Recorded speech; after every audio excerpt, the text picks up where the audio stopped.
geser lebih rendah. Nah, sekarang kita akan mencari tahu bagaimana sih bentuk muka bumi yang berbeda-beda itu. Nah, berdasarkan penelitian, ternyata bentuk permukaan bumi tidak datar atau mulus, melainkan bermacam-macam bentuknya. Ada daerah yang menonjol atau tinggi, ada yang cekung atau rendah. Ya, nah selain itu ada juga yang isi air, ada yang kering, ada yang basah, ada yang isi tanaman, ada juga yang gersang. Kita mencari tahu bagaimana perbedaan setiap permukaan bumi. Ya, oke, ini dia. Bumi kita memiliki 3 bagian. Ada litosfer, atmosfer, sama hidrosfer. Apa bedanya? Nih, litosfer itu daratan. Tahu daratan? Apa? Apa daratan? Permukaannya datar. Kira-kira isinya apa? Apakah diisi air atau kering? Kering. Kalau hidrosfer berairan. Namanya berairan berarti isi air. Kemudian ada atmosfer atau udara. Ini udara, lapisan udara di atas permukaan tanah itu lapisan udara. Ya, nah di udara ada juga lagi lapisan-lapisannya. Nanti kita akan belajar. Ya, itu ingat. Ya, ada berapa lapisan bumi? Ya.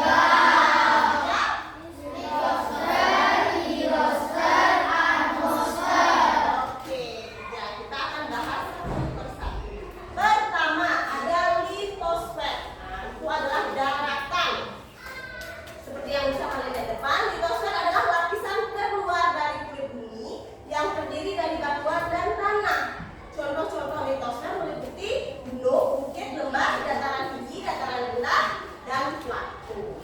Ya, kira-kira kalau sekarang ini kita ada di lapisan yang mana? Di litosfer apa hidrosfer? Ya, kita di daratan. Kalau yang di perairan contohnya apa? Apakah manusia bisa hidup di air? Tapi yang bisa apa? Ikan. Iya, kalau ada ikan, kemudian ada hewan-hewan laut yang lainnya. Nah ini kalau kita lihat, ini bumi kita ya. Nah ini kan bagian dalam, ini di bumi panas. Bisa nggak kira-kira kita hidup di sana? Saya, kita hidup di bagian luar, di kerak bumi pada lapisan litosfer atau di darat. Bisa kalian tinggal di atmosfer, di udara? Nah, bisa di air? Karena hidupnya di darat, litosfer. Nah, litosfer ini ada beberapa bagiannya. Contoh pertama adalah gunung. Nah, gunung merupakan bagian darat yang menjulang tinggi, ya, jika dibandingkan dengan bagian lainnya. Kalau di Bali, coba ada yang tahu nggak berapa ada gunung di Bali? Ada gunung apa saja yang kalian tahu? Gunung Agung. Tulisan Gunung Agung? Gunung Batur. Ada gunung lagi nggak? Selain Gunung Agung, Gunung Batur? Gunung Abang, pernah dengar? Enggak. Biasanya pernah dengar Gunung Abang. Gunung Abang. Ada lagi Gunung Batu Haru. Ya, kalau gunung itu ada 2 jenisnya. Ada gunung berapi dan gunung mati. Kalau gunung berapi contohnya apa tadi? Yang bisa meletus? Gunung Agung dan Gunung Batu. Itu adalah 2 contoh gunung, gunung aktif, gunung berapi aktif. Jadi suatu waktu dia bisa meletus, mengeluarkan lahap. Sedangkan kalau Gunung Abang, kemudian Gunung Batu Haru itu udah mati, jadi dia tidak bisa meletus. Coba kalian lihat yang di sana itu gunung bukan? Nah, nanti itu bukit. Ya, itu bukan gunung. Kenapa bukan gunung? Karena dia bentuknya tidak cuma satu ya. Kalau gunung itu satu dia, satu bentuknya segitiga biasanya ya, dan dia menjulang tinggi. Kalau itu bukit, kenapa? Walaupun dia tinggi, dia panjang ya, jadi nggak cuma ada satu bagian yang menonjol. Nah ini dia yang bilang tadi, ada yang bisa meletus,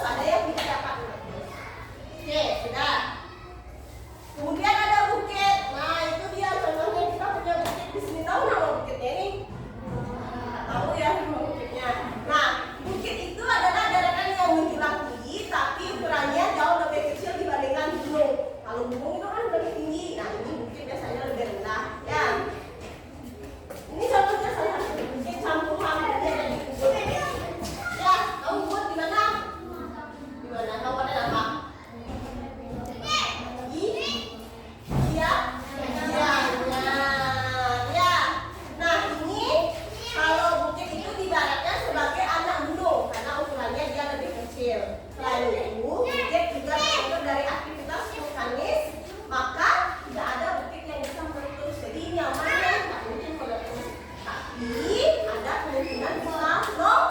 Pernah dengar bukitnya longsor? Biasanya yang di gereja pula itu kan bukitnya ini ya dekat dengan ini perumahan warga. Biasanya itu kalau misalnya tanamannya udah habis, akan menyebabkan longsor. Oke, selain bukit ada lembah. Lembah adalah daratan landai yang terletak di antara dua bukit atau dua gunung. Nah, ini dia bedanya. Kalau tadi gunung itu kan menjulang tinggi. Sekarang kalau di antara gunung atau di antara bukit dia ada cekungan seperti ini. Ini namanya lembah. Ya, dia masuk ke daratan, nggak ada airnya, tapi dia lebih rendah dibandingkan dengan yang di sekitarnya. Oke, sudah ada 3 tadi. Apa saja? Yang pertama ada gunung. Yang kedua bukit. Yang ketiga lembah. Kita lanjutkan lagi ya. Contoh yang keempat. Nah, daratan tinggi atau dataran rendah. Apa bedanya? Biasanya dibedakan dari ketinggiannya. Kalau dia lebih dari 200 meter di atas permukaan laut, dia termasuk dataran tinggi, dataran tinggi. Sedangkan kalau 0 sampai 200 meter, dia adalah contoh dataran rendah. Oke, kalau menurut kalian, kita di Bondalem ini sekolah ini masuk mana? Apakah dataran tinggi atau rendah? Rendah. Kenapa? Karena dia ketinggiannya antara 0 sampai 200 meter. Artinya wilayah kita dekat dengan pantai. Biasanya daerah yang dekat dengan pantai dia masuk dataran rendah. Kalau contoh dataran tinggi tahu nggak di mana? Biasanya daerahnya dingin. Kintamani, selain Kintamani, Bedugul, Magenan. Nah, itu termasuk dataran tinggi. Dataran tinggi. Oke, sekarang selain dari suhunya, kalau di sini biasanya panas atau dingin? Panas ya, cenderung panas. Kan dataran tinggi itu dia cenderung suhunya lebih dingin. Coba kalau kalian ke Kintamani atau ke Bedugul pasti dingin. Ada apa? Ya, kabut lagi satu. Tahu kabut kan? Ya, kabut biasanya menandakan kalau daerah itu daerah dingin, dataran tinggi atau dekat dengan daerah pegunungan. Daerah gunung biasanya ada kabut. Oke, kemudian selain itu biasanya bedanya dari ini jenis tanaman yang ditanam. Kalau di dataran rendah biasanya ada padi, kelapa, itu bisa tumbuh dengan subur. Sedangkan di daerah tinggi ada apa? Kopi, itu apa lagi? Stroberi, itu daerah dingin. Sayur-sayuran, jagung daerah rendah bisa. Jagung di sini bisa ya tuh. Ya, daerah tinggi biasanya teh. Tapi di Bali sudah ada udang teh ya. Jeruk sebenarnya dulu bisa daerah sini nanam jeruk, tak cuma di Kintamani. Tapi karena kena virus, akhirnya orang nggak nanam jeruk lagi. Oke, sudah ya, bedanya ya, yang tinggi dengan yang rendah. Ya, selain dari jaraknya, selain dari ketinggiannya, bisa dilihat dari cuacanya atau hawanya, panas atau dingin. Nah, plato, kita bisa plato. Sudah. Nah, ini plato. Daratan yang memiliki permukaan lebih tinggi dibandingkan daerah lain di sekitarnya, dan daerah ini memiliki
ini dia bedanya. Kalau dia danau alami, ini contohnya yang ibu sebutkan tadi ya, danau batur, berata, tambingan, dia terbentuk secara alami. Sedangkan kalau danau buatan atau waduk, sungai yang dibendung, seperti dibendung. Kalau bahasa barunya Sampete, sengaja dibendung, dibuatkan ini apa namanya, bendungan, jadi airnya tidak mengalir. Ini contohnya. Kalau di Bali contohnya Jatiluwih, mana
ini. Sementara tumbuhan dan hewan dapat mati dalam waktu. Makanya kita harus menjaga lapisan udara ya, supaya kita lapisan ozonnya tidak rusak. Jadi manusia ataupun hewan di bumi dapat hidup dengan lainnya. Jadi tidak ada. Oke, itu materinya. Jadi kita membahas 3 hal. Lapisan bumi ada apa saja? Ada 3 apa saja? Litosfer, hidrosfer, dan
berdoa